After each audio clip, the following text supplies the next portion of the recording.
a great of people that we're really excited to have. I know back when we started this call, it was a regional thing we did in the upper Midwest, and we took it national, and we're thrilled with where it's going. We've got a great group again, like I said, and we're especially thrilled to have with us Jim Frederick. He is the Deputy Assistant Secretary of Labor with OSHA, and we really look forward to hearing his thoughts and what's going on at OSHA, especially with the new administration and what direction they're taking things. So with that, as always, we're going to hear from General President Eric Dean. He is going to join us and would like to say a few things, and I'm going to go ahead and turn on his video here and get him unmuted. And when that happens, we will go with that. But again, we're not going to be opening the floor to questions from Mr. Frederick. I've got some preloaded questions we're going to be asking him, and we will. So we'll be doing it that rather than the usual route, which is where you would ask questions down in the tab. When we move into the second half of our program, we're going to have Jim Stanley and Steve Hawkins on.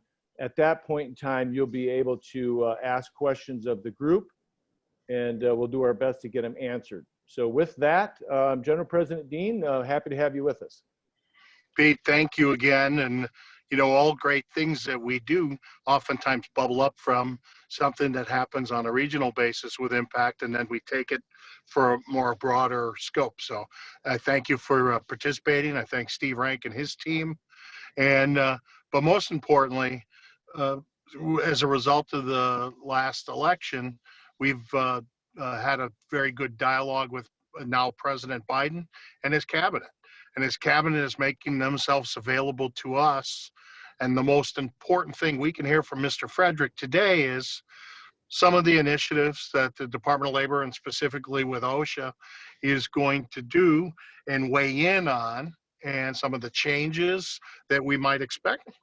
And more importantly, some consistency in enforcement. I can tell you, Mr. Frederick, for me, one of the things that we work on, we represent workers across the United States and Canada. We have signatory contractors that work across the United States and Canada. And someone like Pete, his company works in multiple jurisdictions. So from the U.S. Department of Labor, and specifically from OSHA, we train our apprentices to this federal standards.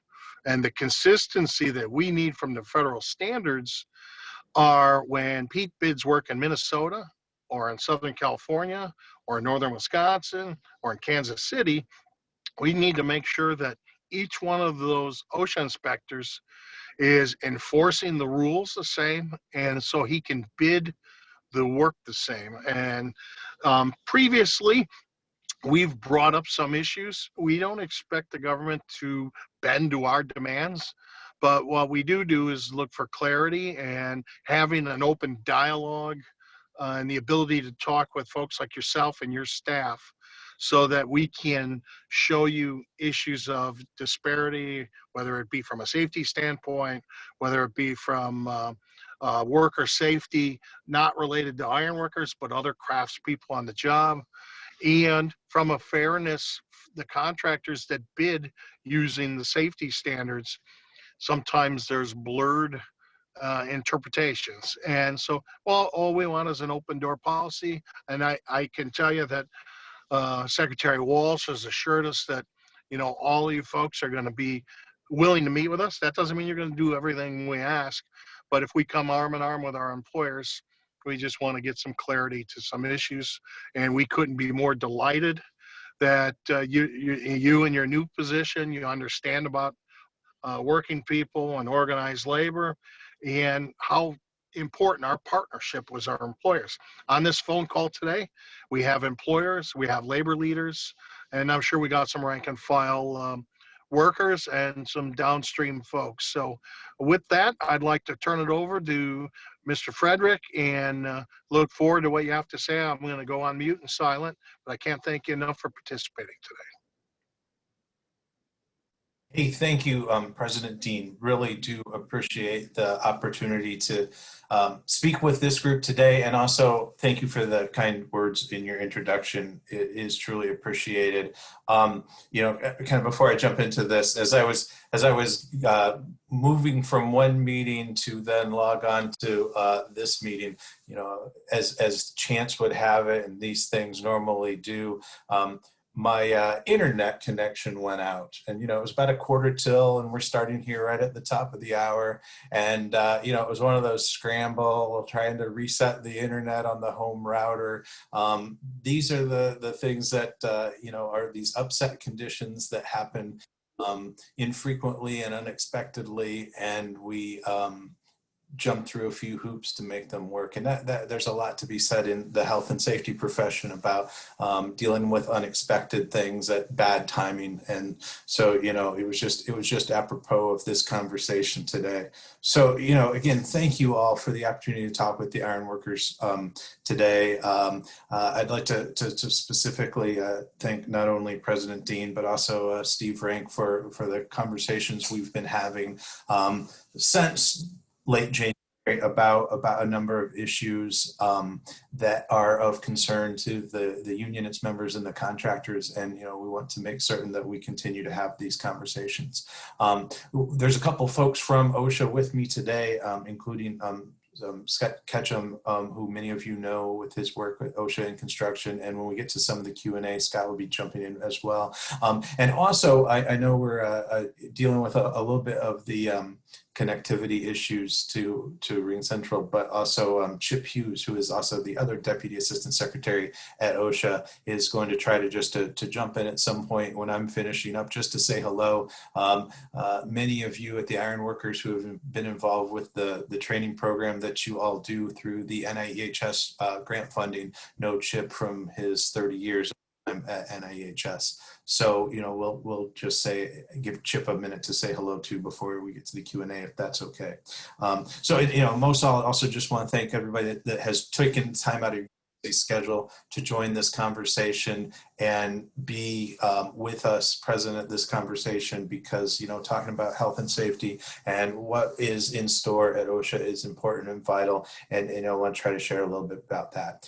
First, let me introduce myself a little bit. So my name's Jim Frederick, and I have been with OSHA now for about 2 months and 11 days or something like that. And so I am still climbing the very steep learning curve across the agency to understand it.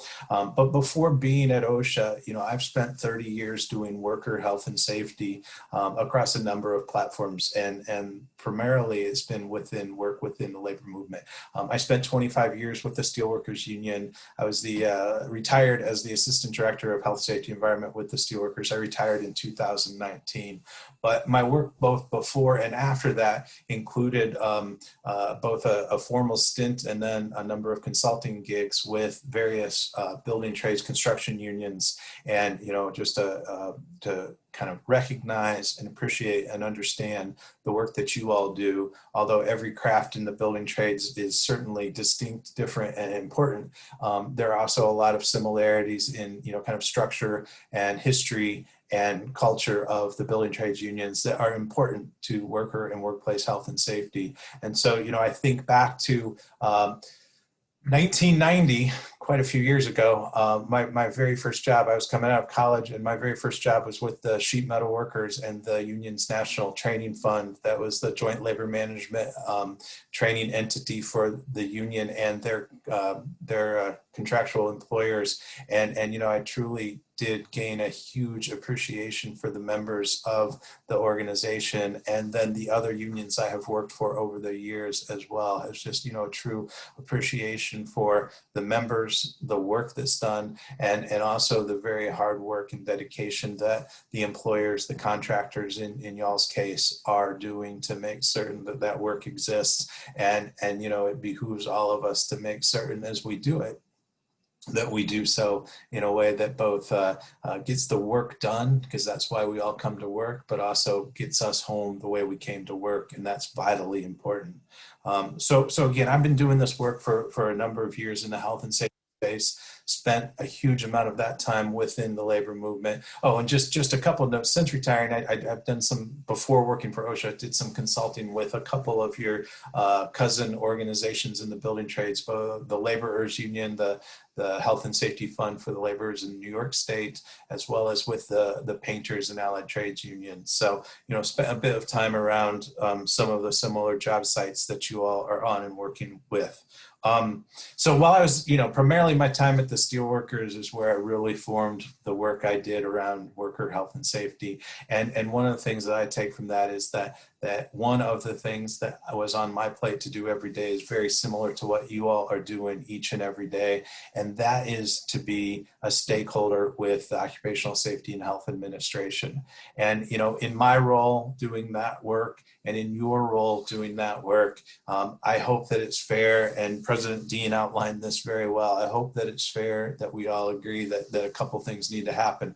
One is it's stakeholders' jobs to bring up concerns and issues that are confronting your members, your contractors, that pertain to OSHA, both from a perception of rulemaking, as well as a perception of enforcement activities, as well as all of the other pieces and parts of the OSHA puzzle of alliances and outreach and all sorts of things.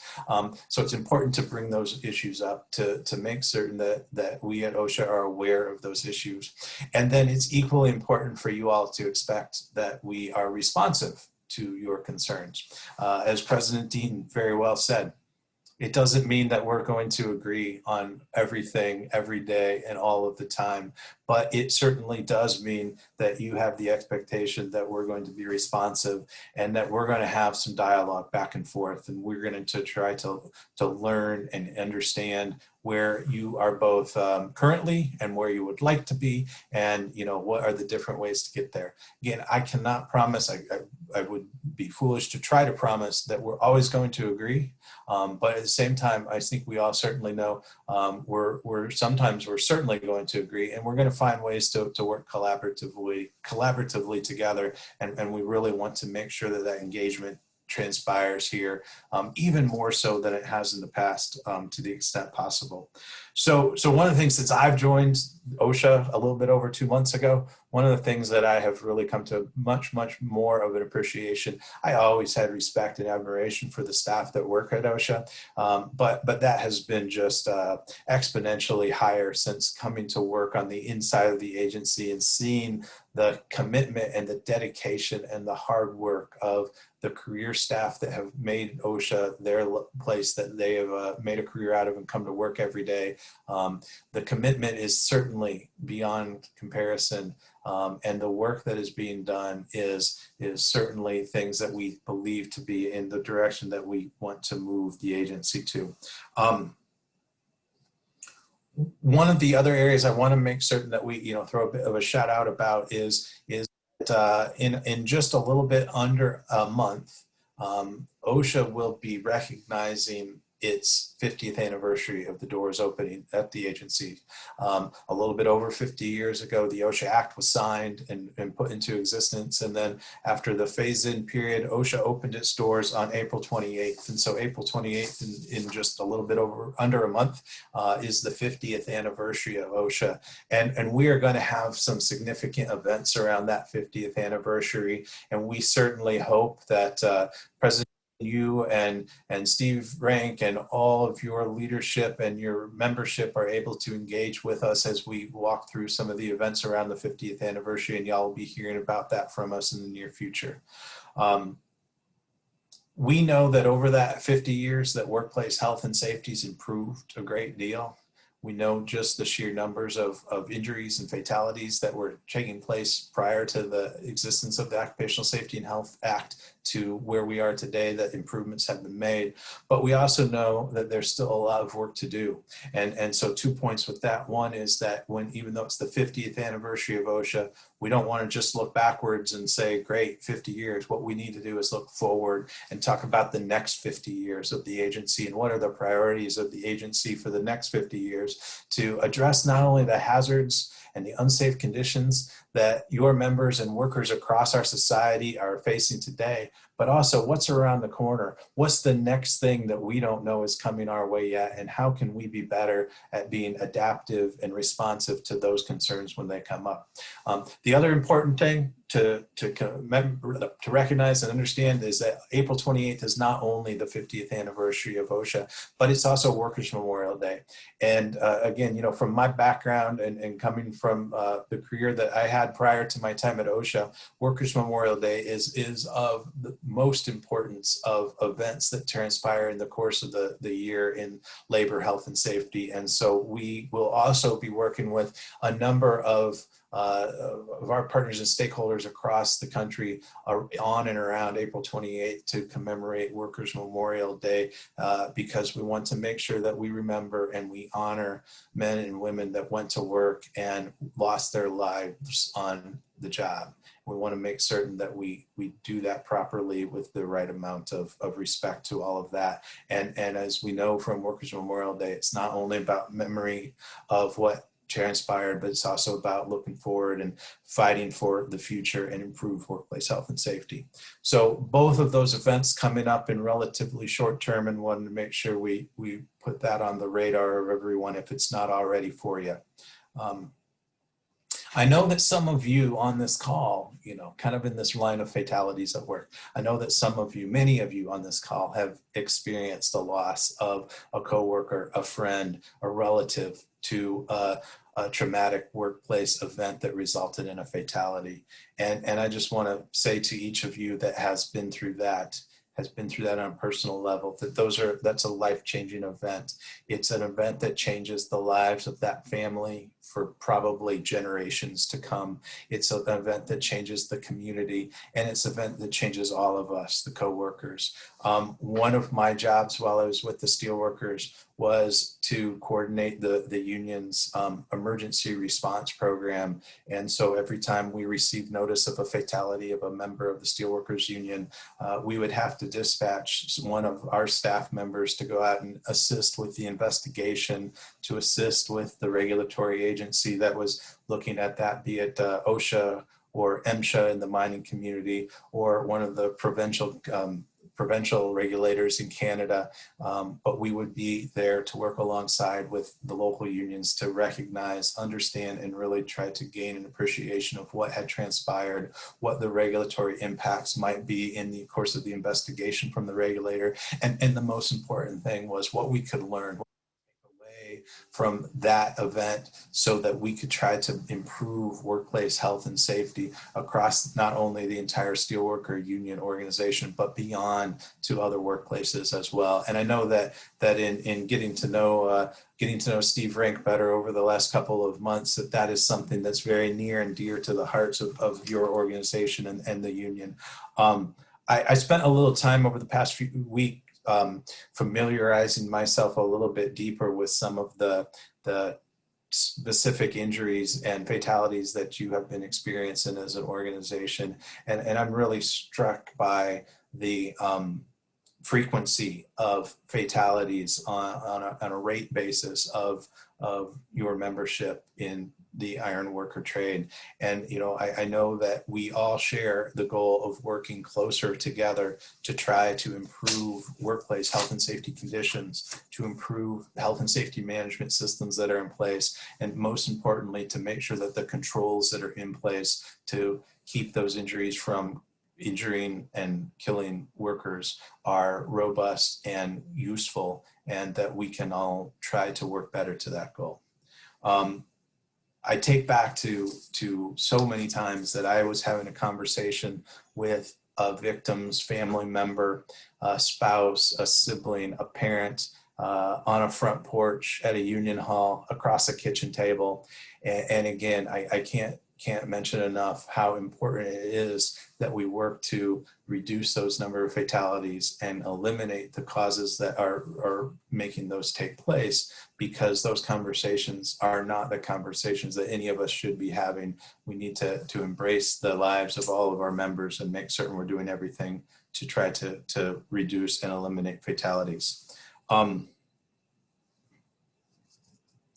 So one other area I want to make sure we hit on briefly is, you know, we have been faced in the last year with one of those events that we certainly did not see around the corner very well to recognize and understand how it was going to impact us. And that's this, the COVID-19 pandemic that we are all currently still facing each and every day. And you know, it certainly was not in the normal conversation a little bit over a year ago of what we would be doing in pandemic response. But boy, since then, your organization, every workplace has been affected greatly by the pandemic. And one of the things that OSHA has spent a significant amount of time working on since January 20th, since the president was inaugurated, and Chip, myself, and Ann Rosenthal, who's our senior policy assistant that has come along with us on January 20th. And since then, our chief of staff, Leah Ford, who's also joined us at the OSHA agency, we have been working on a number of items that were specifically outlined by President Biden in a couple of executive orders on his first partial day in office and his first full day. And those are important initiatives, and a couple of things that included and that we have been working on. One is on that very first day, one of the first executive orders signed was to make certain that we as an agency had the correct health and safety plan in place to make certain that our employees, the OSHA staff, had the right protections so that we could do our job, that we can get out to workplaces and do the job that OSHA needs to do safely by controlling risks and making certain that as we control risk, that risk is reduced and our OSHA compliance officers are able to perform inspections. That also goes to the staff that work in the offices. We needed to make certain that the plan and program was in place for that. So we spent a considerable amount of time getting that in place so that we could do the job that OSHA needs to do. We were also asked to put together new guidance for employers on COVID safety. And so we produced that in the first couple of weeks while we were at the agency and released that a couple of weeks after we were there. And I want to thank all of you if you have had a chance to take a look at that. Thank people for not only for the comments and suggestions that we've received, but also thank you for helping us spread the word about that, because we are only as good as our reach is. And we know that while we can reach to many of you, that you have the reach into the workplace, to your coworkers, to the rank and file membership of the iron workers and the other trades across the building trade sector. And we need your help in that. So thank you for that. Another item that we were asked to pull together and have done already is a national emphasis program that will help formulate how over the course of the next year, we will be taking a look at those workplaces that have been hit the hardest by the COVID pandemic and ensure that health and safety compliance is in place to reduce risks associated with COVID-19 exposure. And our goal is to try to remove the link of the chain of transmission from the workplace. That occupational link of the chain of transmission is an important link that needs to be addressed. And so we're doing that with our national emphasis program. We also, the other item that was included in those initial executive orders was for OSHA to consider whether or not an emergency temporary standard on COVID-19 is needed. And that is a work in progress, something that we continue to work on. And one of the areas, as I mentioned earlier, that the dedication and the commitment, the hard work of the staff at OSHA continues, and we'll keep doing that until we're ready to move forward with that.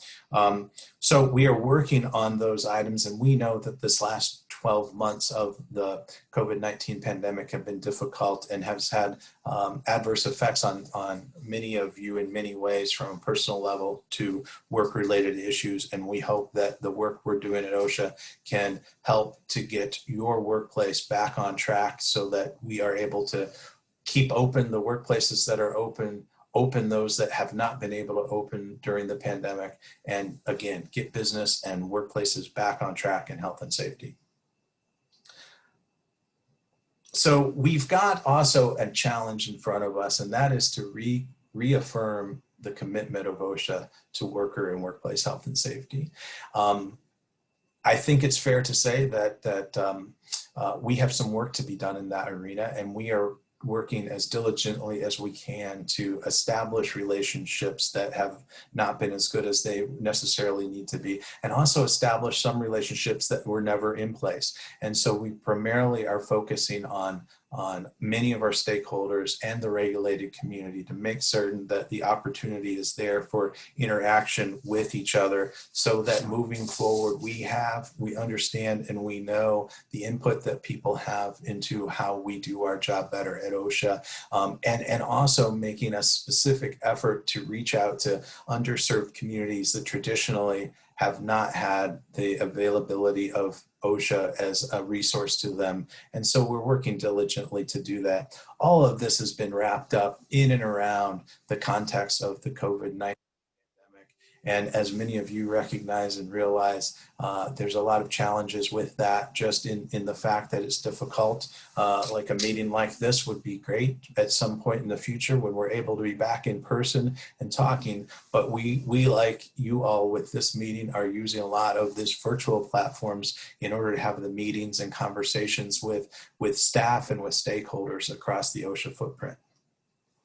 So one of the other areas I just want to make sure we highlight today is the need and the necessity to reinforce the commitment of workplace health and safety. It needs to happen from the top level of each contractor down through the rank and file of all of the members across the organization, that we need that commitment and the focus on workplace health and safety systems and programs, so that we can improve those programs. And again, reducing that risk, increasing the controls, so that we can get folks home the same way that we came to work. We want to work with you all to help us better convey those messages, be it to better reach to your employers, to better reach out to your members. We want your help. We want your assistance in telling us some of the ways we could do that better. And we want to make certain that we do that. We know that working as a union worker, that there are a number of health and safety issues and concerns that your organization has been addressing for decades. And we want to make certain that we learn from you all as well, and to help us to spread that word to workplaces that may not have had the same experiences and assistance as you have had. We know again that too many workplaces where that there may not have been the same emphasis on health and safety, and we need the efforts to be extended to all workplaces so that we can raise that level of health and safety in work. As we target many of those vulnerable populations that we've been talking about, we hope that that does in no way take away from the work we've been doing in workplaces like many of yours, but is an add-on, an extension of the work that we've been doing.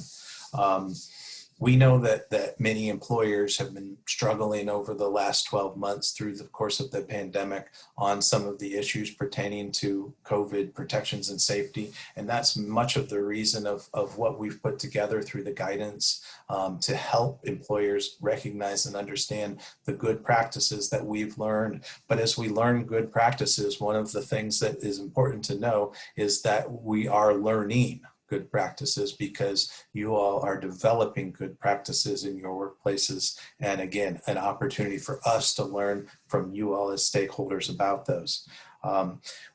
We also know and recognize, particularly with some of the populations that we have not been as effective at reaching in the past, that many times there's a language barrier associated with the reach or the lack thereof. And so one of the vital things that has been coming from OSHA in the last decade or so is the emphasis on reaching members in the language to which they are accustomed to, their language that they can easily understand, read, and speak. Is the language that we need to be conveying our message from OSHA and employers' messages on workplace health and safety training. And, you know, again, we stand ready to help on that. We stand ready to understand what challenges people are facing, but we also need to make sure that we're all picking up the efforts to reach our workers with information in the proper languages so that they can recognize and understand those systems that are in place to provide health and safety protections. And we know that that will only help us try to fulfill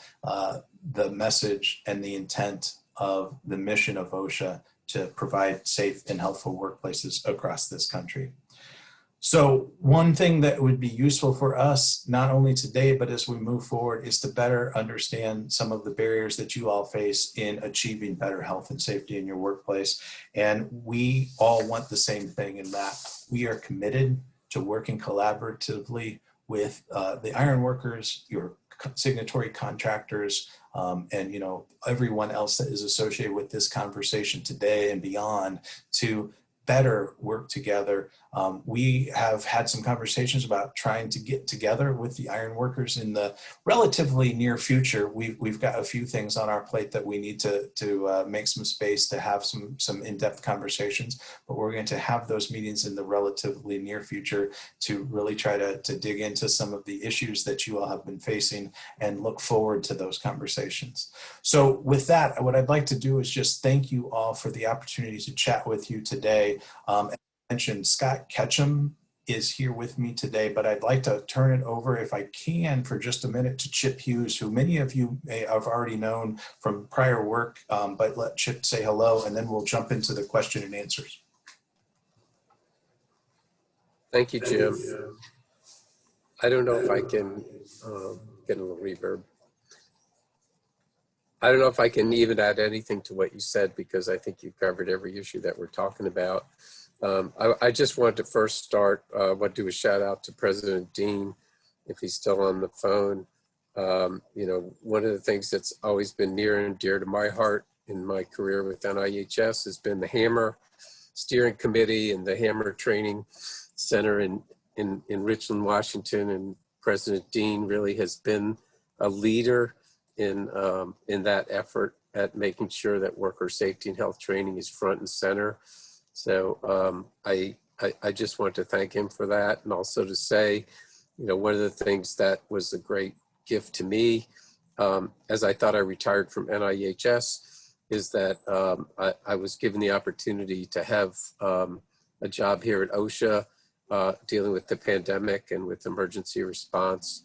And just to come behind what Jim said, I think really building back better for OSHA really means rebuilding trust, and being able to know that OSHA can be somebody that can be depended upon.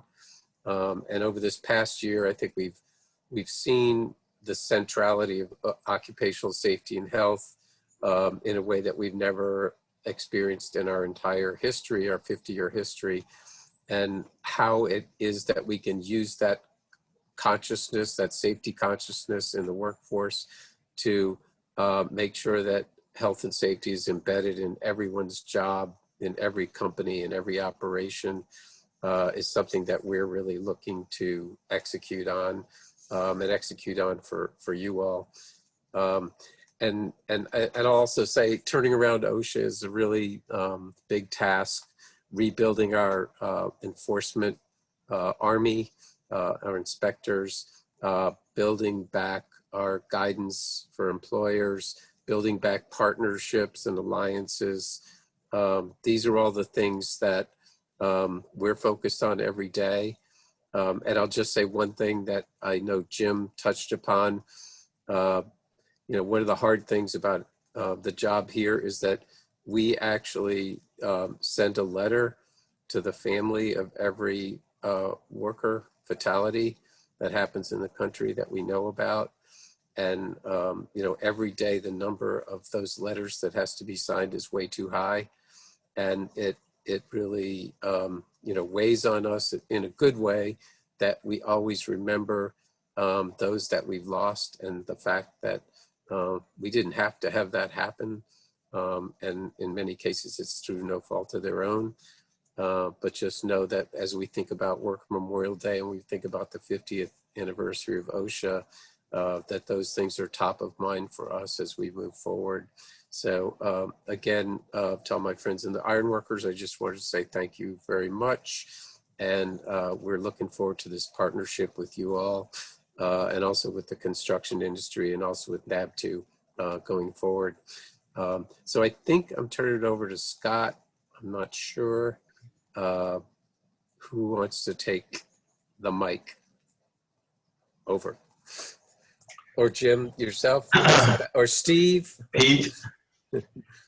Hi, Pete. I just want to make a quick comment before Jim Frederick has to jump. Jim, I just wanted to say thank you before you jumped off today. I know we spoke last night that you had a really busy schedule every day, and I just wanted to thank you before you jumped off. I also wanted to thank you for reminding everyone the 50 years of OSHA. But we played a very significant role as the Iron Workers International Union 50 years ago. Our general president, Lyons, wrote a letter to OSHA outlining what he thought should be in your subpart R steel erection years standard 50 years ago. Okay, and some of those same standards from 1971 rolled over into the standards that we are complying with today. So a lot of history there, Jim. Thanks for bringing that up. It's an important milestone where all the unions helped to request that the Occupational Safety and Health Administration be formed. And what a transition and incident trends that we've seen since back then. We lost 2,000 members a year back at the turn of the century. And that was horrific. But times have changed. And so that's all due to the help of the agency, the great things that you folks are doing, as well as all the collaborative efforts of everyone else. Also, I want to make one quick comment that General President Dean made, and that is, as an organization dealing with high hazard work with steel erection, it's just so important for us to have consistent interpretation and enforcement of the standards.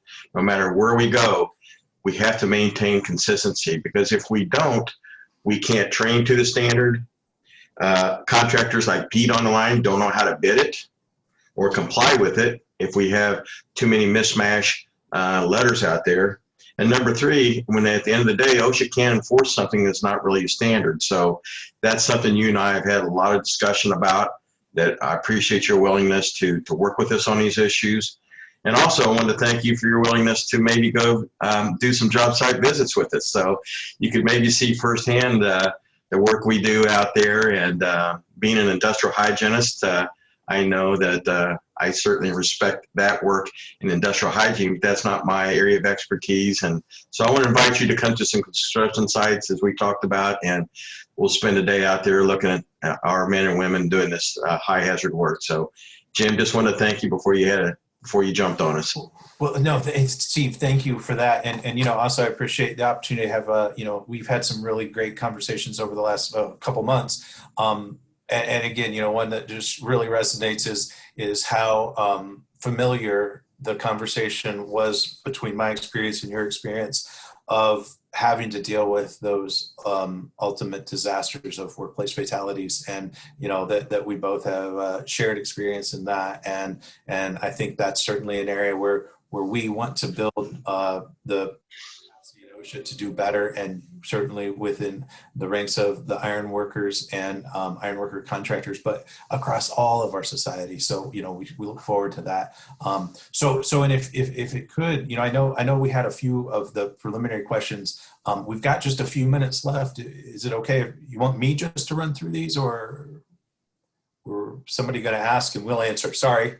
So Deputy Frederick, this is Pete Hayes again. I'm going to go ahead and ask some of those questions, and if you can do your best to answer, and I know you've got a few other folks from OSHA on the line, and maybe they can weigh in there too.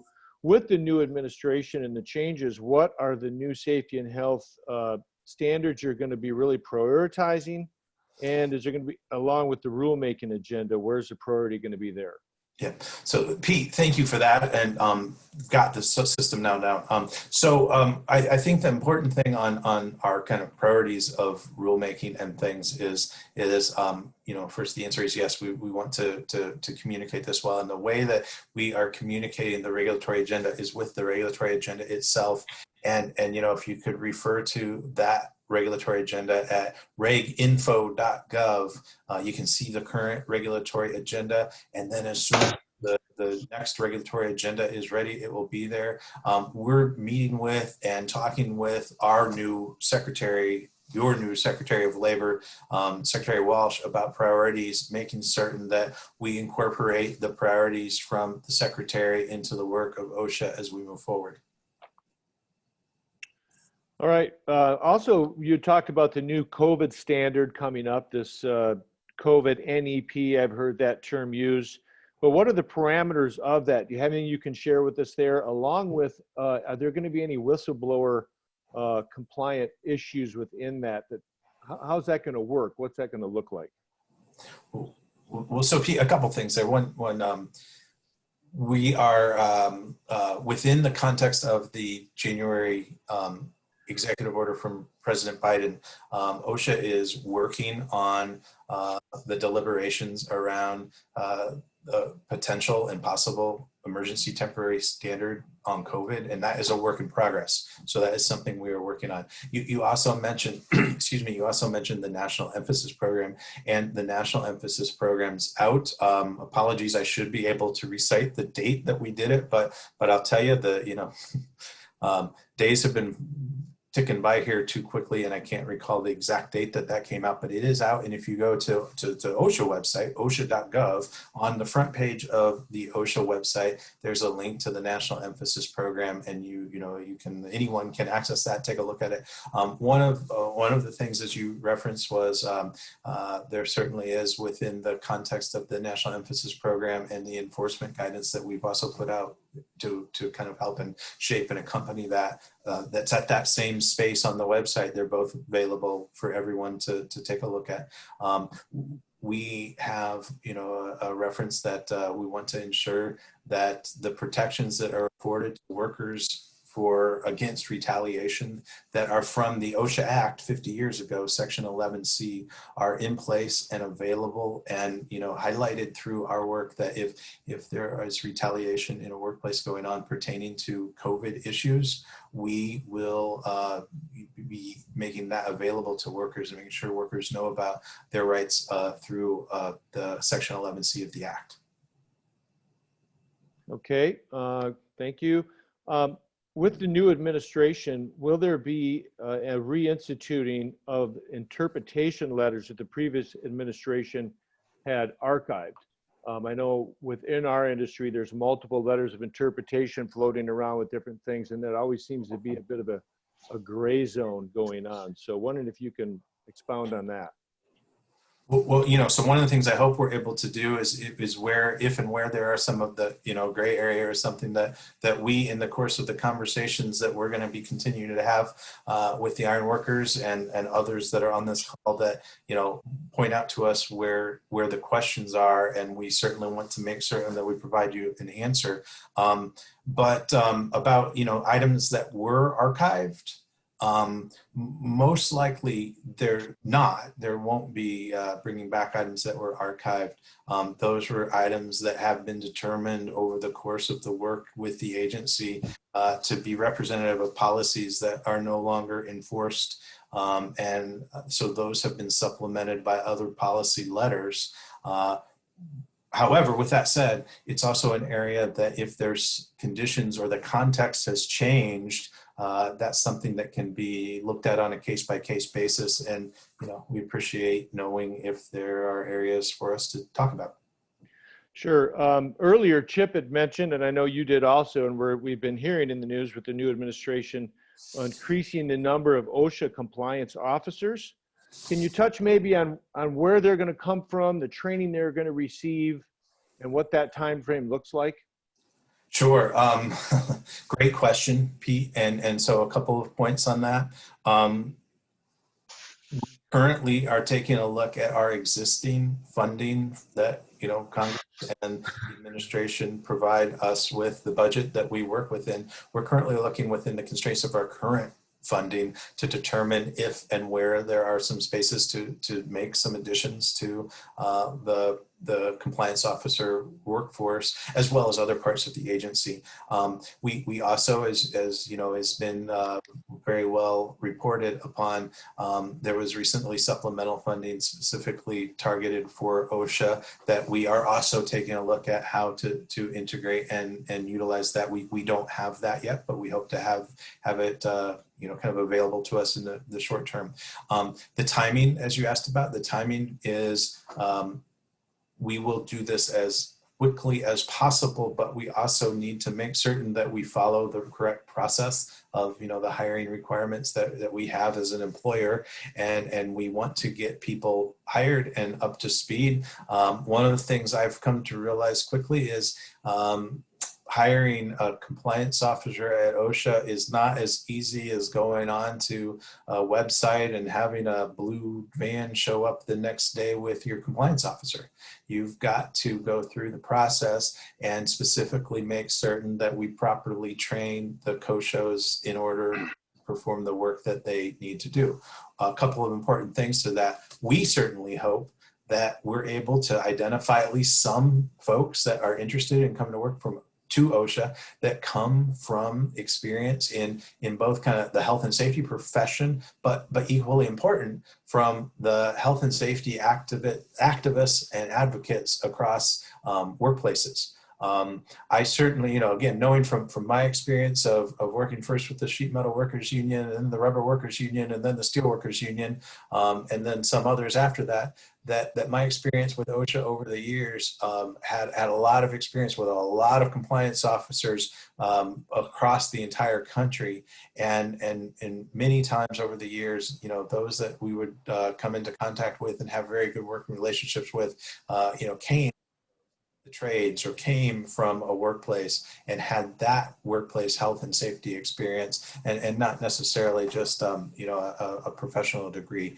Equally important, but we would love to have a very good mix of that. And jobs will be posted as quickly as possible, and they're found on, I always mess up this website, usajobs.gov or jobsusa.gov, whatever the right website address is. So you got it right. You're right. Right. Okay. Yep. Okay. Mr. Frederick, this is President Dean again. What I wanted to chime in to tell you is, in the past, we've had a great relationship opening up our schools to compliance officers and allowing them to work on our fall protection systems so they have a better and greater understanding of what the ironworker goes through. As you're standing up these new folks, we have a large, we have about 150 schools across the United States. We can make our apprenticeship programs available on a regional basis. If you need to retrain yours, we're constantly retraining our apprentice instructors. We're constantly retraining our new supervision in our craft. Everyone's got the baby boomer phenom. And so as you stand those up, just know that that's a standing offer by us, and Steve and the training department will make that happen. We really appreciate that. That is a huge offer, and again, truly appreciate it. I know this is an area that my background with the steelworkers and fatalities, that I was responsible for overseeing the investigator or investigating myself.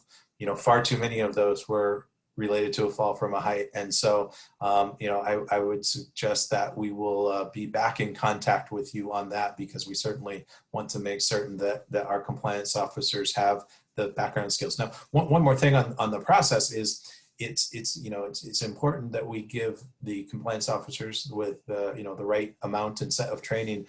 It's also important that we have a good on-the-job training. One of the ways we've been talking about this is it's very much like an apprenticeship program. You don't get a person coming into the Ironworkers Apprenticeship Program and turn out a journeyman in 1 week. And OSHA is very similar to that in the process. We want to make certain that we're turning out appropriate, trained, and skilled and qualified compliance officers, and so we'll continue to strive to do that in as quick of time frame as we're able to do. Great. All right. Thanks for that information. In the same vein, in the past, I know OSHA had what was called the Focused Inspection Initiative, really where I think, and in my layman's terms, not very technical here, the inspector would go out and really focus on the things on a job site that really mattered, fall protection, things of that nature. So with the new emphasis on employer safety and health programs, have you had any thoughts about bringing that back or reinstituting that type of a program? So Pete, no, thank you for this as well. And so, right, I believe if you're making me pull a little bit of information from way back in my head here, so I hope that I blow the dust off this piece of paper and pull it out of that file cabinet. It's reading the right way, but if I remember correctly, that that emphasis program dates back to the late 1980s and is important. And it is, as far as I know, it's not been archived or otherwise taken out of OSHA's toolbox, and it's one tool that we have. We may have had some evolution over time of focusing on the 4 primary items that we've been looking at in construction trades, but we use this as one tool in the toolbox, and you hit it spot on. Is what we're really talking about is increasing the effect of health and safety programs and systems in workplaces, because as those systems and programs are able to mature and grow, that is really where the rubber meets the road. It engages in properly done. It engages and involves the workforce. It identifies and fixes the hazards and unsafe conditions that need to be done, but it does so in a systematic approach so that it doesn't happen just that once, but it's there, and we'll have retention for the recurring hazards that may occur. And again, what y'all do in your work comes with some inherent hazards, and that's why we have the controls in place that we do. Great. All right, what are some of your thoughts regarding safety incentive programs as a way to increase safety participation and involvement amongst workers? I know I've heard pluses and minuses from people in the regulatory world on those. Just wondering if you could expound on that or give us your thoughts on that. Yeah. Safety incentive programs. I believe that the kind of the formalized policies from OSHA were really well put into place. In the last 10 years, and that there has not been any shift in the policy thereof. And I think we're really in the same space currently. I have had a significant amount of personal experience with safety incentive programs over the years, but that's my personal experience, and we all bring our personal experiences into the conversation, but we also need to focus on the policy that's in place, and I don't believe that there's been any change to this in recent years. Okay. This is Eric Dean. We implemented, well, we were in the process of implementing one after another trade. And during the Obama administration, I believe OSHA said safety incentive programs were a disincentive to report, or it would mask that. We have seen on large scale job sites in the beginning of, say, drug testing programs where we had voluntary participation, and you reward someone with a pickup truck and an eligible raffle at the end of a site to keep a job both drug free and the workforce, that it got buy-in by the members. I understand the government's view on that, but that's something that through our labor management program, we wanted to try and find a way within the construct of what OSHA does allow or doesn't allow. So we would seek your guidance on what would be allowable and what would be disallowed, because we've been preaching the zero incident campaign, and unfortunately we're having disabling injuries and, as you had mentioned, fatalities. So yeah, if you can look up the policy, meet with your staff, and tell us what would be allowable and what would be off. Rather than us telling you what we want to do, we want to conform, but we would love to have a program that gets more membership, right down rank and file buy-in to that. Not just that it's a supervisor's role, not that it's the business agent's job or the steward's job, but creating a program, but we don't want to do it in conflict with the Department of Labor. Sure, we can certainly talk on that some more. All right, so last question that I've got at this point in time, and it looks like we might have a few in the box, and I don't know if Steve is going to have any more, but going back to the negotiated rulemaking committee, or CENRAC, when they redid Subpart R, what are your thoughts moving forward in the future with the writing and or rewriting of compliance directives, things going in that way? What are you seeing coming for OSHA in that vein?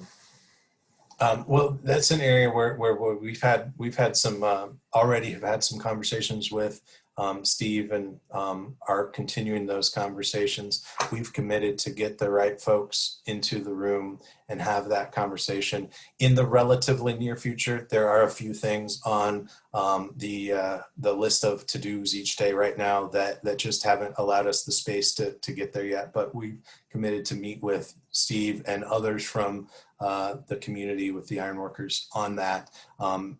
Again, a matter of expressing and sharing concerns and trying to get to at least an understanding of where everyone is for a starting point. All right, so we do have one question here that I think I'll just go ahead and read. And I apologize. I'm about 25 minutes over into my next.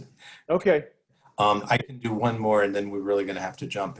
Apologies for the timing. Well, you know what? I think now would be a good time then to, I want to personally, from the contractors and for myself, thank you for your time. Having you on has been great. I know you're obviously very busy.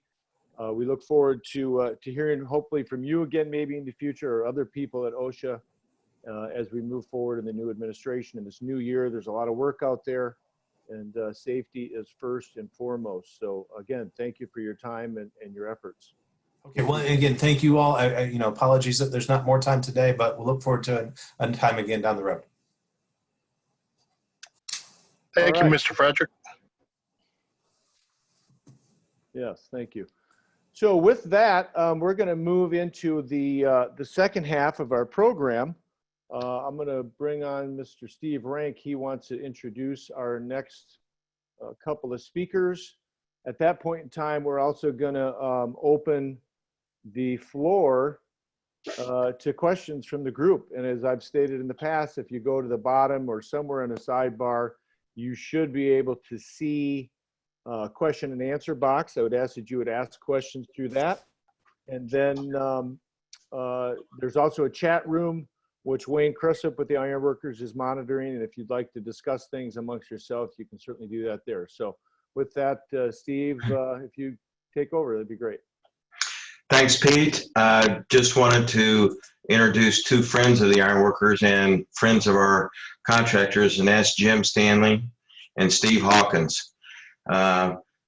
Jim Stanley has played a very important role with our organization because he actually had the same job that Jim Frederick had as Assistant Deputy Secretary many years ago for OSHA. And he was there at the time when Subpart R was being rewritten under negotiated rulemaking, and Jim Stanley helped to broker one of the best comprehensive revised standards, construction standards, even to today. And so Jim was there when we wrote the standards. He knows all the dynamics about it. So he is perfectly positioned to help our contractors, to help us in situations where we need him to help clarify if there's any misunderstandings regarding the standards versus subsequent compliance directives or whatever. So Jim's firm has been very, very helpful to our whole industry for many years. And with him today, that will speak after him, is Steve Hawkins. And Steve Hawkins comes to us from the volunteer state, the great state of Tennessee, where for many years he was the director of the Tennessee State Approved OSHA Plan Program. So Steve brings us today some perspectives on how these new policies and programs will filter down to state plans and how state plans react to new policies and procedures, whoever's in administration. So please welcome Jim Stanley, everyone. Thanks, Steve. How's everybody today? It's a beautiful day here in Florida, and that scene behind me is San Francisco, right, Steve? It is.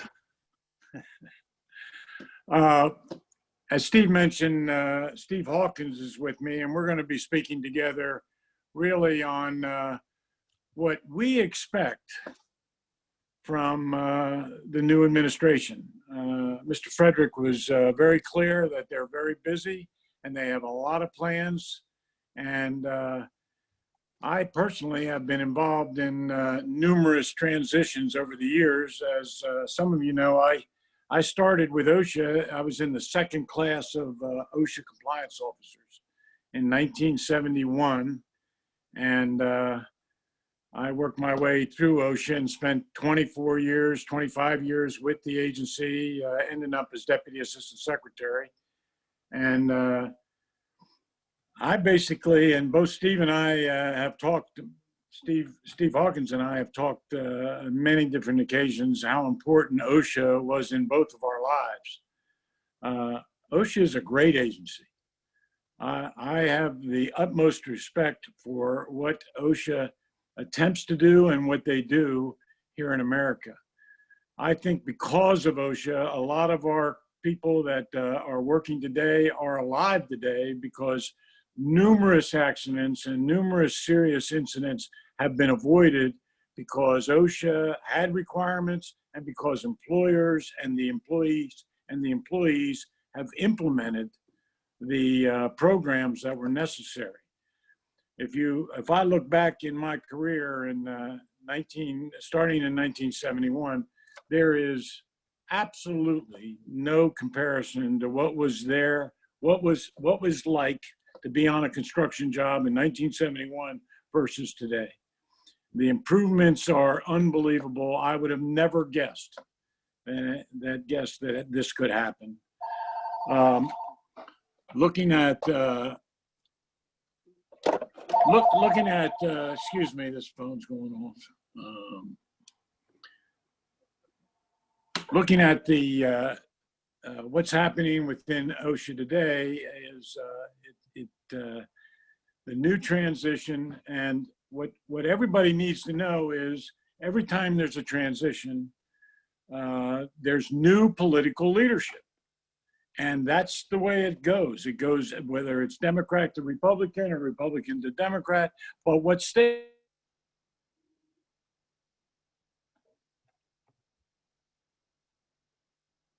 people. I was always a career guy, never was a political, and what will happen here in the oncoming years is the political leadership of the agency will move forward, and the career employees will implement their direction. I expect that OSHA will move very quickly for a new assistant secretary, and I think that will happen soon. Again, that's a guess on my part, but in the previous administration, we really never had a political leader at the assistant secretary level. The primary direction has already started. If you are out there today and you're an employee, you're a worker, you're management or your company, and you're working in the area and you have directions that you have to follow as far as safety and health, the directions from the agency are starting to change. It's obvious, it is obvious, and unfortunately, this administration is moving in and they have an emergency situation on their hands before they ever really get started, and that's COVID-19.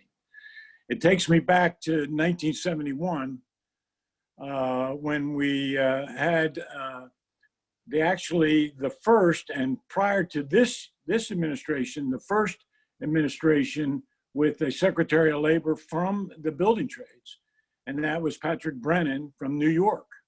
And he appointed a Boilermaker from as the assistant secretary. And what did they face? On almost the first, when they're in 1972, there was a tremendous explosion on Staten Island and 40 workers were killed, 40 employees. And then not long after that, in Bailey's Crossroads near a suburb of Washington, a building under construction completely collapsed and 12 workers were killed and 34 workers were injured. They faced that tremendous problems right now, and this administration is really facing a problem with COVID. It's on everybody's mind, and to their benefit, they have really taken the bull by the horns and come out with directives and national emphasis programs, and we're moving in the right direction. I really believe that. So I expect that organized labor will have a major seat at the table in the coming years. And leadership, however, in OSHA, in the career positions, will continue to be a challenge. And the reason, because many of the experienced people are at retirement age. And that is going to be a major problem for them to address. As all of you know, Marty Walsh has been confirmed by the Senate as Secretary of Labor. He's a former mayor of Boston, a former union leader, and again, the first Secretary of Labor in 50 years since Patrick Brennan. And he pushed for a 15-hour minimum wage in Boston. He backed local requirements to source labor from local residents for large construction projects. And he's considered by many to be a practical guy and willing to compromise and a really good guy. So I think the new administration is really positioned well with his leadership and Mr. Frederick's leadership, and hopefully they'll have a new assistant secretary very, very soon. I'd like to introduce to you now Steve Hawkins, again, former director of Tennessee OSHA, and he works with me at FDR Safety. And Steve, take over. Yes, so it's really do appreciate the opportunity to be able to talk to everyone that's on the call this morning. Really appreciate my relationship with Steve Rank over the years. You know, Steve has always just proven himself to be a very practical, down to earth, let's get this done, let's do it right kind of guy. And I just have really enjoyed working with Steve Rank over the years. Just going to kind of pick up with what Jim said and just talk about what some of the expectations from Jim's experience and my experience. We developed these slides a few days ago for this meeting.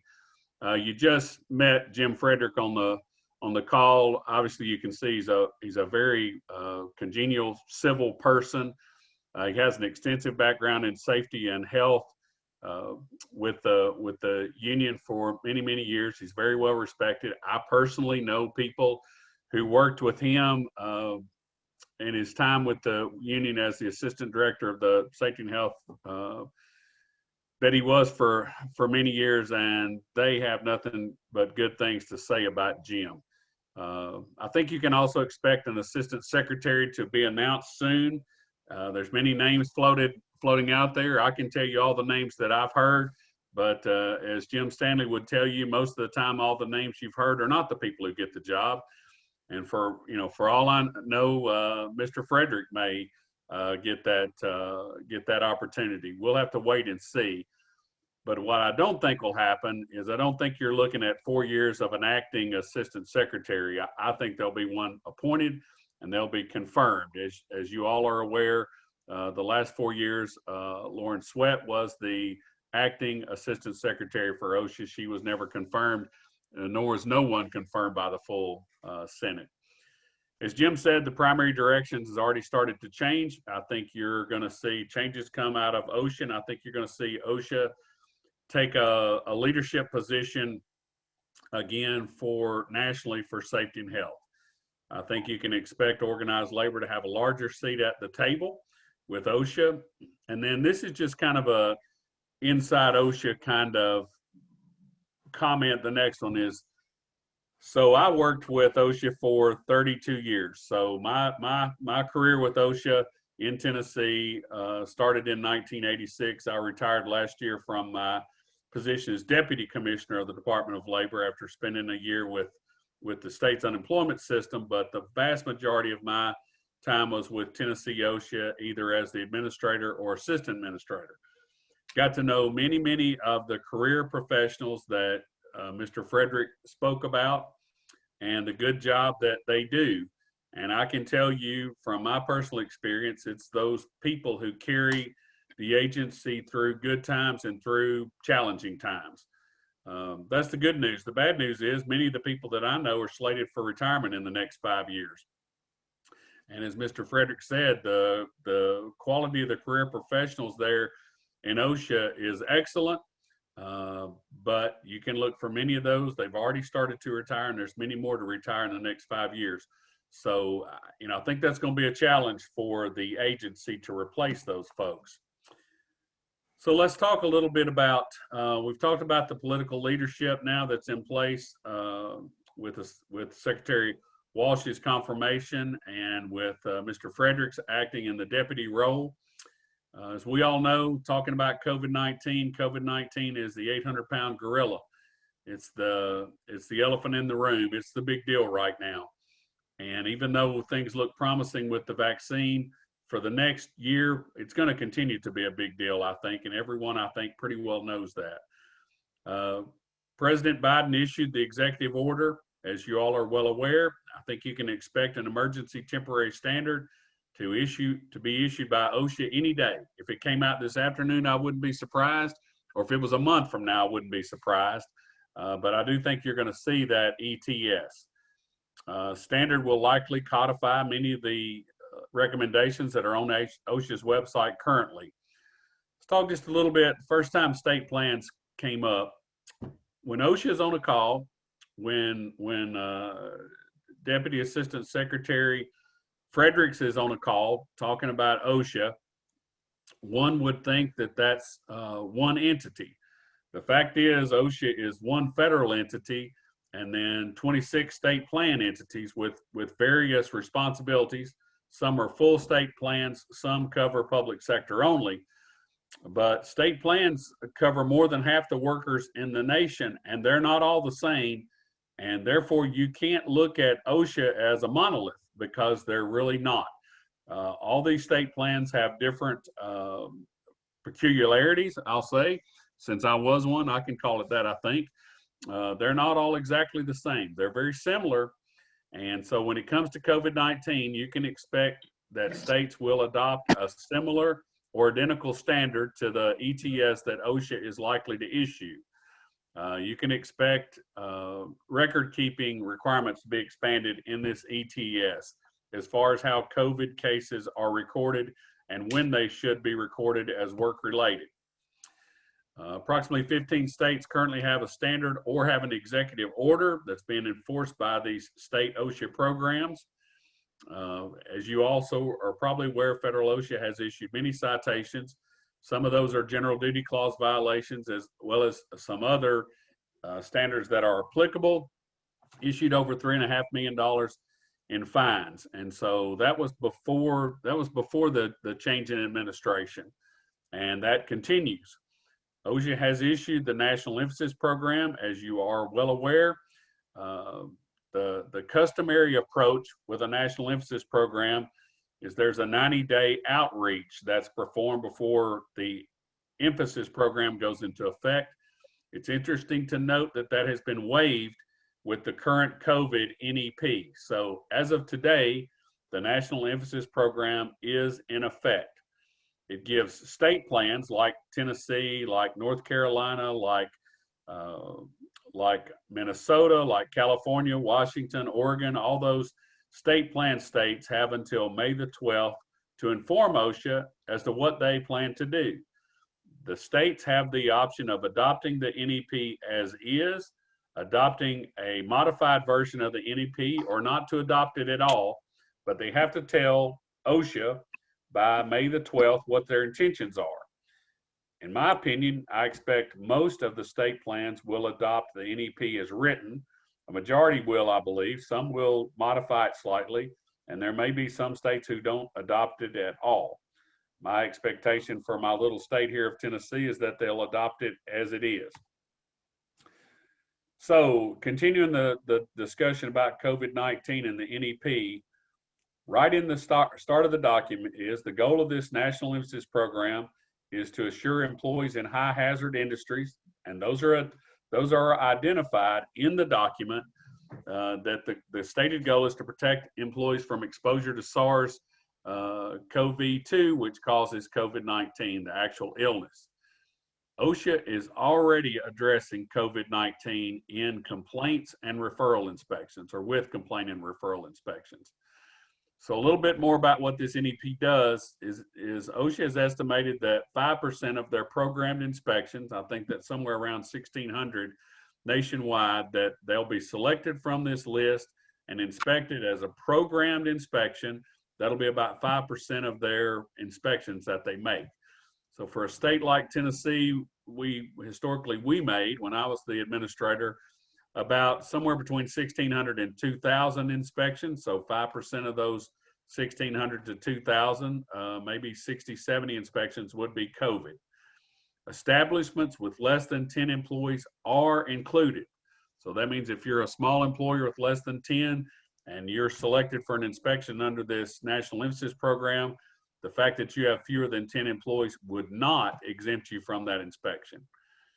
Also, the folks on this call, construction will be included in these inspection lists.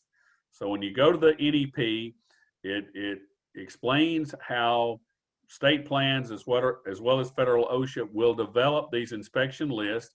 And if you're in construction, you're going to be included on the master list that the 5% will be selected from.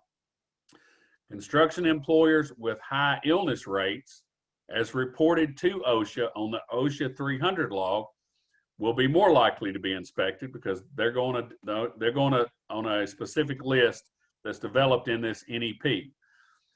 So if you've had high rates of illness and you reported that to OSHA, you are a little more likely to be inspected. And then the NEP also allows the local area office to augment that list with local knowledge. So if there's been reports of an outbreak of COVID on a particular job site, they can add that to the pool of businesses or sites, in our case, in construction, in our case, that'll be inspected.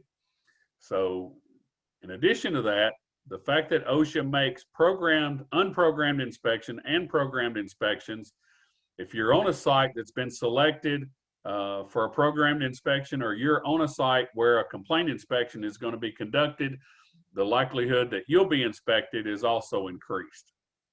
So OSHA has taken a proactive step here with this NEP to try to eliminate exposure to COVID for construction workers. And that means construction employers are expected to take certain steps. When the NEP is issued, when the emergency temporary standard is issued, and I believe it will be, you'll know exactly what you're supposed to do because you'll be able to read it. Until then, you can read the guidance that's on OSHA's website to get some idea of all the different steps you can take to reduce and eliminate COVID exposure between workers. So let's talk one more. The whistleblower came up earlier when Mr. Frederick was speaking. Whistleblower protection is highlighted in this COVID NEP. The activities covered by the provision would include if an employee filed a complaint about COVID-19 with OSHA, they would be protected under the whistleblower statute. If they reported concerns about face covering, the lack of social distancing with their employer or with OSHA or with a health department, they would be covered. Reporting a COVID-19 illness to their employer or to the health department would all be covered. So my interpretation of why this is included is OSHA wants to send the message early that safety and health concerns surrounding COVID are considered to be protected activity, no different than expressing safety and health concerns about fall protection would be. And so just know that COVID is odd, it's weird. This is a weird intersection of OSHA and a pandemic that we've never been through before. But the fact that OSHA included this in this NEP, again, they're sending the message that you can't discriminate against employees for raising concerns or exercising their rights as they relate to COVID-19. The directive says OSHA compliance officers will inform employees of this protection during these COVID-19 inspections. So if they're there to do an inspection, they interview employees. Those are private. Those are private interviews, and the employee that OSHA interviews is protected from discrimination because one of their rights is to speak to the OSHA inspector while they're on site. Got another bullet there that just reminds us all that whistleblower investigations are time-consuming and costly for everyone involved. You don't want to go down this road, so just don't take action. Don't discriminate against employees if they raise these concerns, and don't retaliate against them. So I will just kind of continue in the whistleblower thought. You can know this, that OSHA, this administration, is going to take allegations of discrimination and retaliation against whistleblowers very seriously, as they should. Workers have a right to raise safety and health concerns, and OSHA has already extended this protection in theory to anyone who raises a concern about COVID-19 in the workplace. It's unusual because this is the first time that in my tenure with the agency or in my experience that we've had something like this pandemic. It almost happened a couple times, then it didn't, but we've got the real deal now. OSHA's just saying that they consider this hazard like they consider all workplace hazards. Process. The second bullet there, historically, OSHA has high caseloads that they investigate, because the folks on this call may not know this, but there's 23 federal statutes that extend whistleblower protection, and I've never understood exactly why, but OSHA is the agency for investigating all of those whistleblower allegations.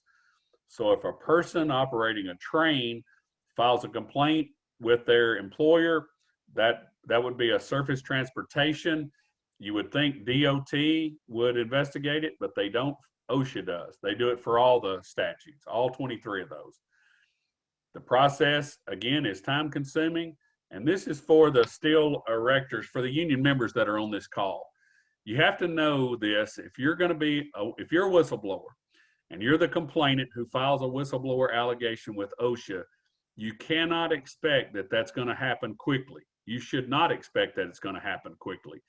The investigation time and then the time to review those files, sometimes it could take 90 days, 100 days. It could take a year for a really complicated case to get resolved. And you should know that you have to take steps to minimize your losses during that process. So if you're terminated, you're not allowed to just sit back and wait, because number one, you don't know which way it's going to go necessarily, if the investigation is going to go in your favor. And so you have to seek employment to minimize your losses. I only bring that up because I think it's important to know that many people believe that whistleblower protection means you can't be fired. It doesn't mean that. It means if you're fired and the facts support your case that you were retaliated against, you'll get made whole, which can be pretty complicated in calculating, but OSHA's goal is to make you whole. And so if you miss 6 months of work and you weren't able to find another job, and OSHA's successful with your case, then you're going to get that back pay. You're going to be made whole, but 6 months is a long time to wait. It's not that you can't be fired. It's that OSHA will take your case, try to get you reinstated, and try to get you made whole. That doesn't mean you can't be terminated. Just keep that in mind. And also know that the processes vary from state to state. So the federal process is what it is, but states have their own process. In the case in Tennessee, our cases were sent to the state attorney general for prosecution. And so just know that whistleblower protection is good. OSHA takes it seriously. They want to do it right, but it's time consuming, and it's not automatic. It's not where you file your discrimination allegation and you get a decision in 2 weeks. These take months and months and can't even go into longer than a year. Okay, so what can you do? If you're the employer, these bullets come straight from OSHA's COVID-19 guidance that's on the website. We believe that many of these will be included in an emergency temporary standard. But know that COVID is a problem. It's a problem in the workplace. Read the guidance that is published on OSHA's website. Assign a coordinator and develop a plan, a COVID-19 plan to protect your employees. Perform hazard assessments to identify where they might be exposed to each other or to the public, not the public in our case so much, but look at areas where you could be exposed to COVID-19. Include your employees, include your union representatives when you develop this plan, because they're going to know better than the coordinator maybe in where these interactions occur, where they're in close proximity, where they might have exposure to another person who could potentially be infected with COVID-19. After you do that, identify all the controls, and again, include your employees. If you're non-union, if you are union, include your union representatives in this process so that you develop this plan hand in hand.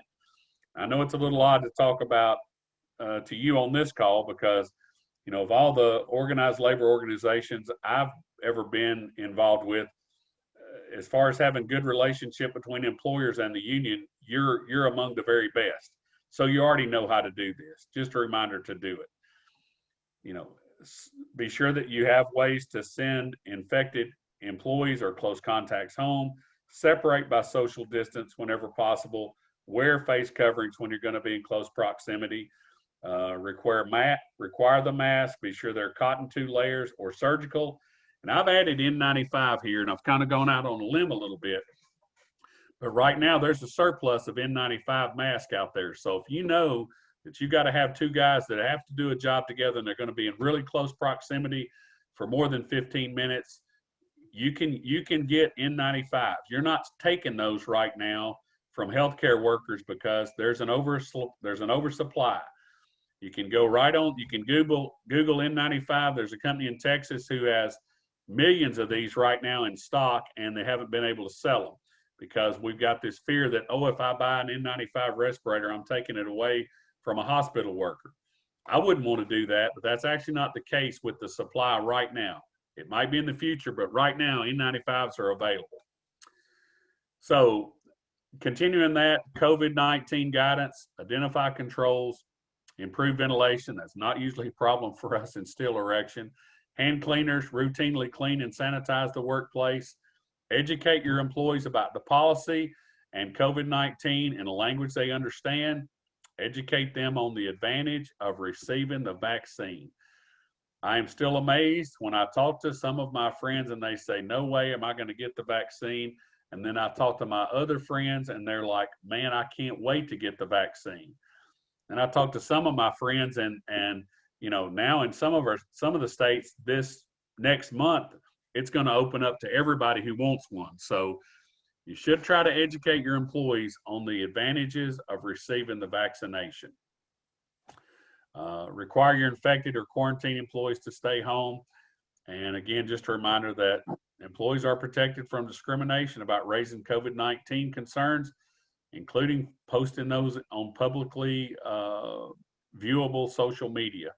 So you might want to take a look at that. So that's kind of a new and evolving area. So just listed the current COVID-19, and Steve Rank's gonna provide a copy after this presentation of all these slides, so no need to try to take notes. There's not many standards that really OSHA can use for COVID-19 beyond the general duty. But when I believe when is the word, not if, but when an ETS is issued, we'll certainly know more, and OSHA will have another tool in their toolbox to try to minimize the effects of COVID-19 in the workplace. So just kind of a final slide here. You can expect, if you're an employer, you can expect employees to file complaints with OSHA if you're not instituting many of these provisions to protect employees from each other from exposure to the public, not so much in our case here. Again, don't discriminate against employees for voicing concerns, and go to the OSHA guidance or the ETS when it's issued and execute a plan to minimize exposure to COVID. Steve, I've got a couple more before we, slides, and then I'm going to turn it back to Jim Stanley. Talk about what may change with OSHA enforcement. You can expect OSHA, you already heard it on the call. I thought Mr. Fredericks did a great job explaining, and he was very transparent and open about increasing staffing. The current staffing in OSHA is at a historical low. And so you can expect OSHA, with whatever funds they have now, and if there are more funds given to OSHA, to try to increase staffing in the field. I am worried and concerned because if OSHA makes these funds available to states to hire more staff, those states have to match that, and they may have difficulty. Some states are, their economy's doing fairly well. Other states, they're struggling. And so OSHA will, I think, very likely make additional funding for states to add staff, but it's going to be difficult for some states to match that money. So let's talk about what we think. If OSHA increases staff, in my opinion, it's good, because staffing has fallen in recent years. We got more activity in construction than almost we've ever had, and we've got extremely low staffing levels in OSHA. So adding staff is a good thing. Okay, then adding staff is a bad thing. Why is it a bad thing? Because when you hire, as OSHA said earlier in the call, it's not like you can put an ad on monster.com and say, I want to hire compliance officers. They're not there to be had. So you have to hire people who don't have that knowledge, who have degrees and some experience maybe, and then you have to train them to become a competent safety compliance officer, which means they have to get field experience. If I had gave OSHA any advice, or the newly hired compliance officers, when you go to a steel erection job, you say, I don't know a lot about this. Can you teach me? I heard your president offer to Mr. Fredericks the opportunity to help train these people, and I hope OSHA takes you up on that, because getting field experience is paramount to becoming a competent compliance officer, and it takes time. My experience when I ran Tennessee OSHA was 2 to 4 years, depending on the how well the person applied themselves and maybe what their background was. Personally, I always loved to hire some kid that had boy or girl who'd come off a farm, because they usually knew something about some machinery. But I'm afraid now a lot of times you hire somebody and they're, the only thing they've done is they've been to college and they played video games. That doesn't prepare you well to be a compliance officer. So we'll have to train them. So you can expect that to be rocky. Okay, I think you can expect, as OSHA ramps up, more hospitalization, amputation, and loss of an eye reports will result in an inspection. I think you can expect OSHA to return to issuing press releases for large penalties when willful violations or criminal prosecutions occur, or other significant agency actions. I think you can expect more in-depth inspections that may result in larger penalties. I think you can expect an increase in discrimination enforcement and a possible limitation on the use of drug testing as a reason for terminating someone. This is my personal opinion. I think the next 5 years, the complexion of drug testing in the workplace is going to change. When you have as many states now that are making recreational use of marijuana legal, it stays in your system and shows up a long time in your system, so it can be detected for a long time.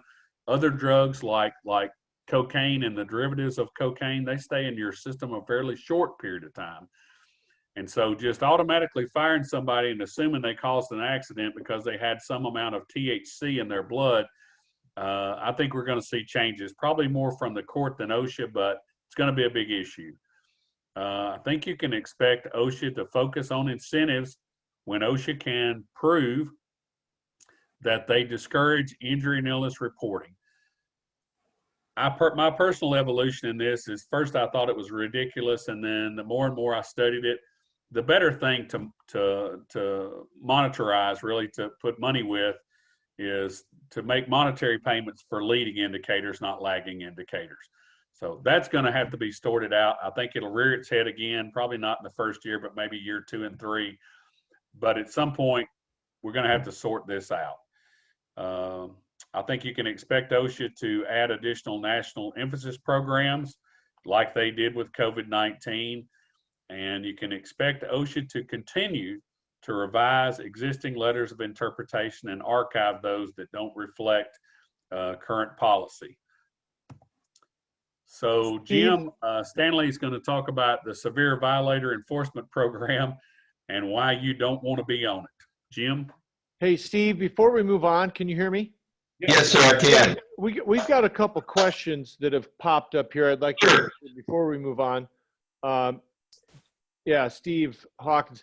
So can employers require proof of vaccination? Have you heard anything about that? I mean, now that vaccines are becoming available, what are you hearing out there? I'm hearing that has yet to be decided.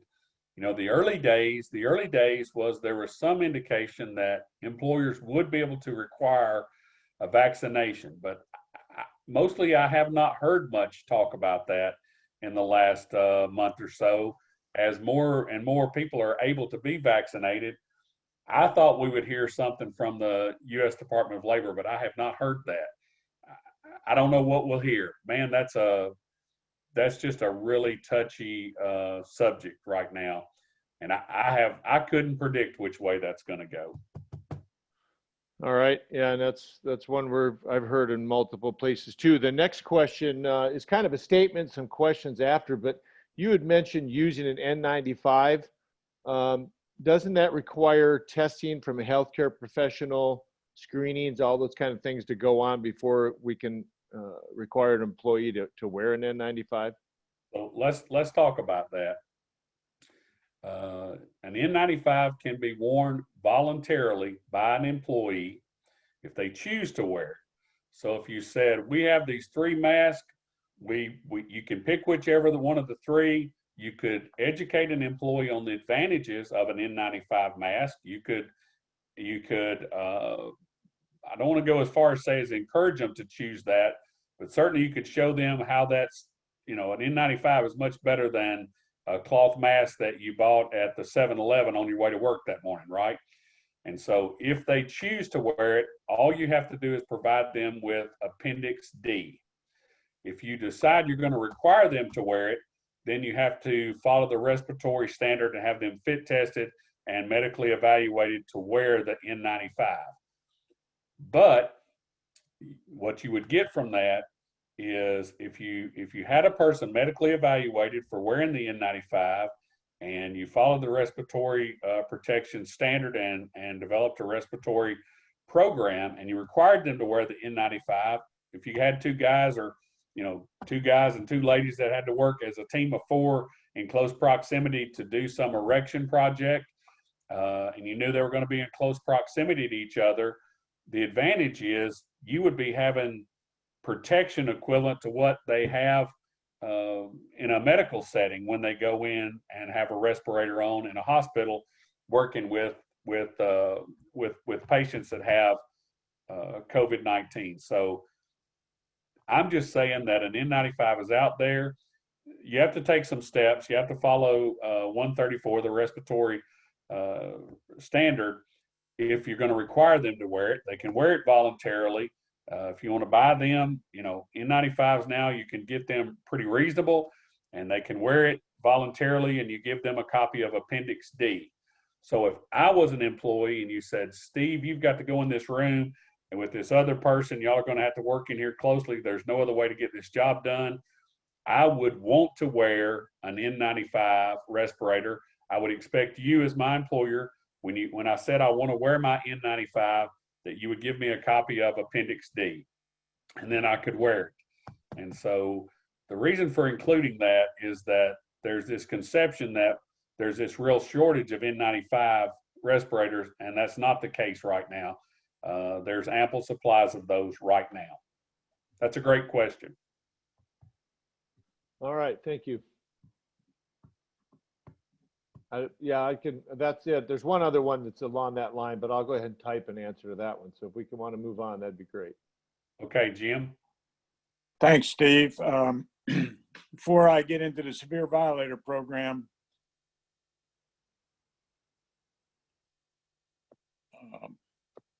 before I get into the Severe Violator Program, everybody should know that OSHA's on new ground. They're with what's going on. Emergency temporary standards are not a regular thing. I remember one The first one, and maybe one of the few, was asbestos, and it was about 50 years ago. We haven't seen an emergency temporary standard anytime in the recent past. And everybody should also know, OSHA since 1971 to today has never had a standard on controlling infectious diseases. Not tuberculosis, not pneumonia, not any infectious, not flu, not the common cold, none of that. So this is the first time. And they have to really put together a program that addresses everybody's concerns. And it's not going to be easy for them. It really is not, because there's going to be a lot of litigation that comes with all that. Moving on, Severe Violator Enforcement Program, SVEP. This is out there already. Both Steve and I believe that it will take on a new look. OSHA focuses on enforcement efforts of employers who willfully and repeatedly endanger workers. There's a directive out there. I ask every one of you contractors, have somebody in your organizations Google the directive and read it. Because if you get on this list, it's almost impossible to get off the list. And what happens is, if you're on the severe violator list, I don't even know if you can get any government work. And many, many, many general contractors are looking at this list regularly before they're letting contracts. And I just don't believe, if you're on this list and you're unfortunate enough you're not gonna be high on the bid list, believe me, from many, many contractors. So what happens? There's a directive, and it established all their procedures and enforcement, and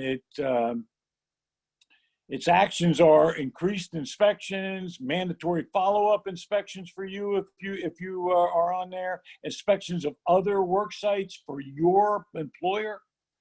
You, the same employer, if you're on this list, they can go to every one of your job sites. And right now, the way I read it, there's 23 steel erectors on the list. You can Google the list. It's available. It's a public document. And being removed from it is an arduous task. This is what the SBEP list looks like. And you can see on there that the information is, this is a spreadsheet. It has all the fines on it, the standards that were cited, et cetera, et cetera.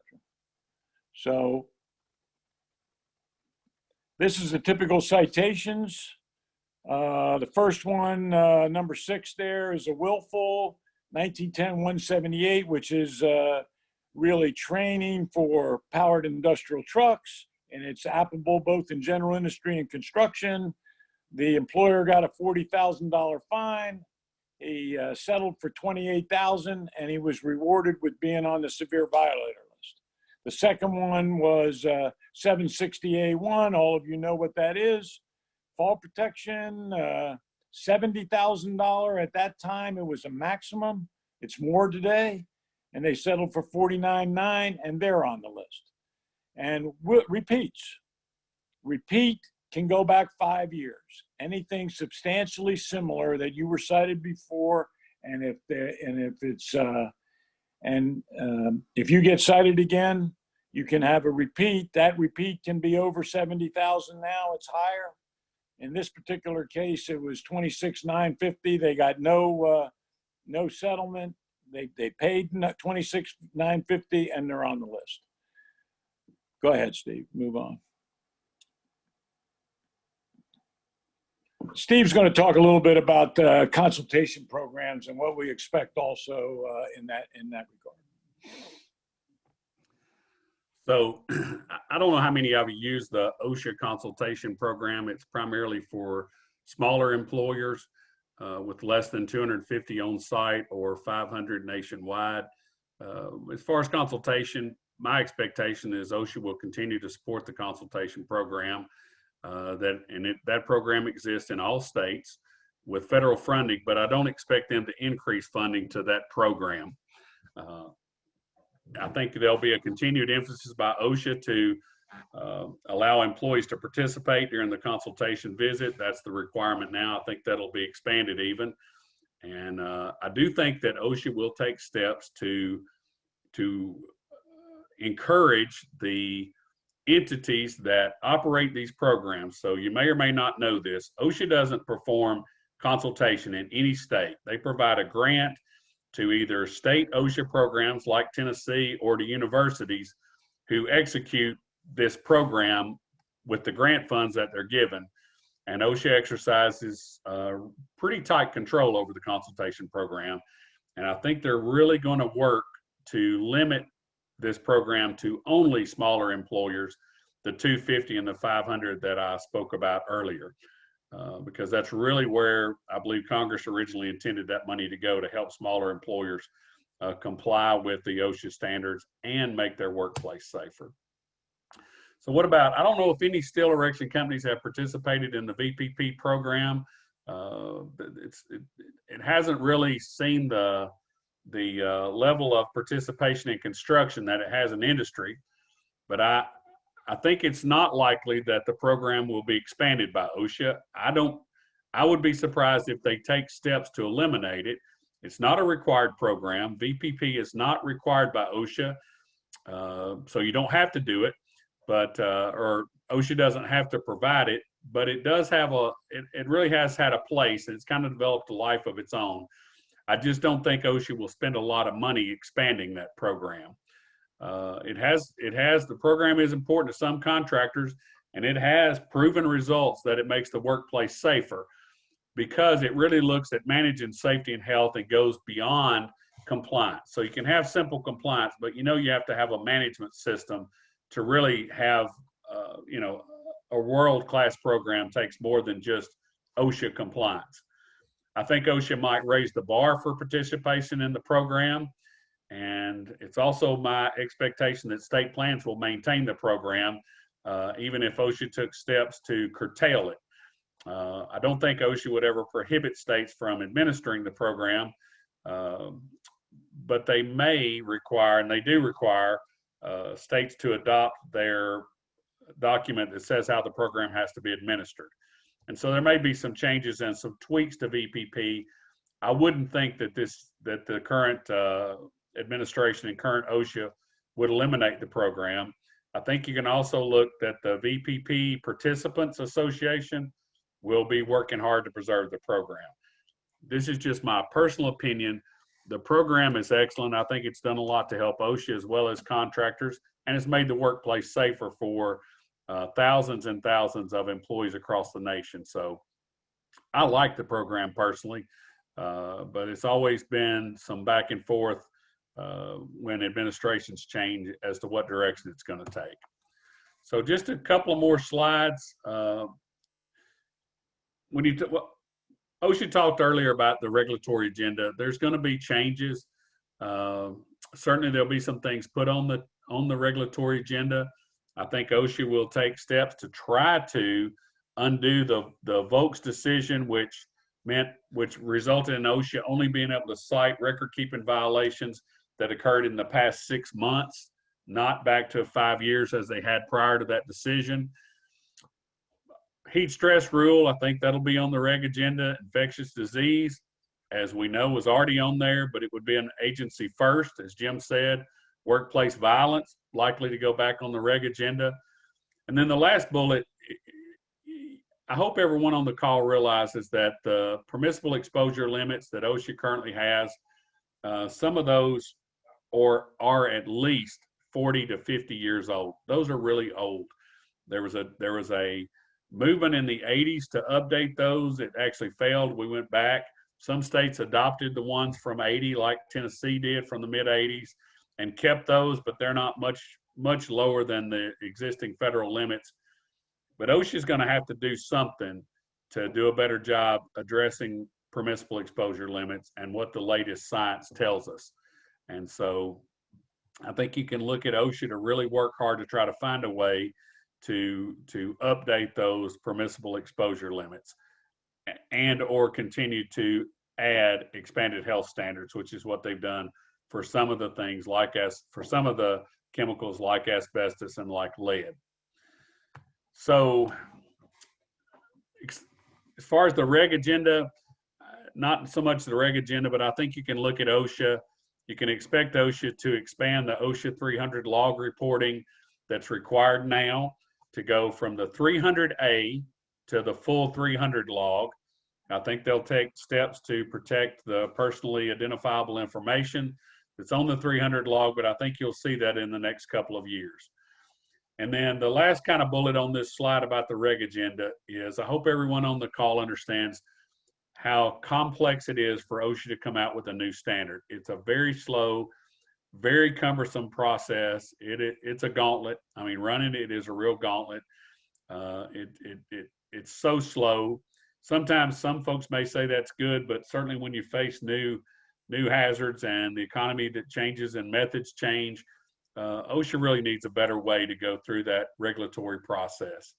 There may be some movement to change the OSHA Act to make it simpler to streamline the rulemaking process. I don't know if that'll happen or not, but do know it is a cumbersome process and it is slow. So just two more slides for Jim and I.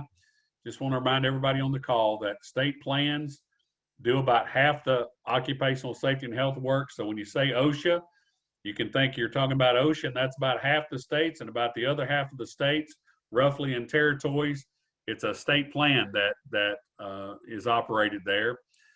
And those operate with some autonomy. OSHA can't just tell state plans exactly what to do. They do monitor state plans. I think they do a pretty good job of monitoring them. They do it annually with the federal annual monitoring evaluation. But remember that state plans are not required to be equivalent or identical to federal OSHA, but they have to be effective.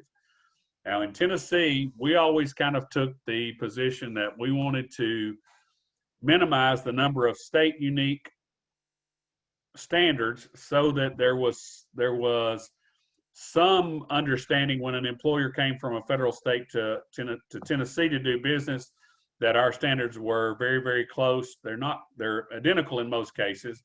We have just a handful, less than 5 unique state standards, but many states like Michigan, Washington, Oregon, and California have many standards that are unique. And so that creates problems for contractors going across state lines. It creates some problems from a federal standpoint, but it is what it is, and that is how it is now. So just know that if you're working in a state plan, if you bid a job, you should know whether it's a federal OSHA state or if it's a state plan state. If it's a state plan state, you should find out what the requirements are and if there are any requirements that are unique to your project. And then I think you can expect OSHA to continue to work with state plans. I don't think state plans are quote, going away. And also I think it's important to remember on this, to point out on this call, and this was always important to me, that if you look at all of the amount that federal OSHA sets aside, it's a little over $100 million for state plans. State plans have to match that roughly $100 million plus in matching funds, and then state plans put in their own money. States put in their own money into this process. And if you look at all of the state plans and all of the money that goes in that's not required, it's actually more than the total amount of the original federal grant. And so states choose to spend money on making the workplace safer with more money than the federal government gives states to operate the program in the beginning. So I don't know if I've said that well or explained it well, but I just want to make the point that states do a lot of work to make the workplace safer, and they spend a lot of state money that they're not required to do something in the collective. So last slide for today, state plan staffing is generally above what the staffing would be if federal OSHA operated the compliance program in that state. And then the very last bullet is, if there is new money for new positions from federal OSHA, it will be difficult for some of these states to match that new money. It's a little bit harder for states to allocate money than it seems to be for the federal government in the last couple of years. Also note that state programs have staffing benchmarks that must be met. There's not a, quote, staffing benchmark for federal OSHA. And so in many cases, state programs are a little better staffed than the federal government. If you can, the AFL-CIO report on OSHA will document each state and how long it takes. And you'll see some state programs are better staffed than federal OSHA. So that's the last slide that Jim and I have for you today. Again, we want to thank Steve Rank for the opportunity. And if there's additional questions or discussion for me or for Jim, we'd be happy to take those. So we got a question here, and it kind of refers back to your talking about how the slow and cumbersome process of OSHA to come up with new regulations is. This one comes regarding what I would see as an increase of female participation on construction sites. What do you see as OSHA's, the possibility of them implementing recommendations or regulations instead of just recommendations regarding things that are specialized to females on work sites, bathrooms and things of that nature? Any thoughts there? You know, I can give you my personal thoughts. So I spent many years on ACOSH. I guess I could say I enjoyed every one of those meetings.